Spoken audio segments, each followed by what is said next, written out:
पालघर जिल्ह्यातील मनोर येथील ओम साई सेवक संस्था यांच्या वतीने दरवर्षी मकर संक्रांतीनंतर काढण्यात येणाऱ्या मनोर ते शिर्डी पायी पालखी पदयात्रा सोहळ्याची आज भक्तिभावात सुरुवात झाली। सन 2011 मध्ये स्थापन झालेल्या या संस्थेच्या माध्यमातून यंदा हा पालखी सोहळा 16व्या वर्षात प्रवेश करत असून या निमित्ताने भाविकांमध्ये मोठा उत्साह आणि श्रद्धा पाहायला मिळत आहे। आज 15 जानेवारीला सकाळी 8 वाजता वेळगाव रोडवरील रईसपाडा मनोर येथून साईबाबांची पालखी मोठ्या थाटामाटात मार्गस्थ झाली। साईबाबांची पालखी रंगीबिरंगी व सुगंधी फुलांनी आकर्षक पद्धतीने सजवण्यात आली होती।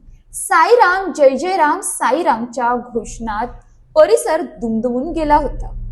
लहान मुलांपासून ज्येष्ठ भाविकांपर्यंत अनेकांनी या पालखी सोहळ्यात सहभाग नोंदवला। पालखी सोहळ्यात सहभागी झालेल्या सर्व भक्तांसाठी मार्गात विविध ठिकाणी सेवाभावी स्वरूपात सोयी सुविधा उपलब्ध करून देण्यात आल्या। सकाळी 11 वाजण्याच्या सुमारास सर्व भक्त युसुफ कॉम्प्लेक्स येथे एकत्र जमा झाले।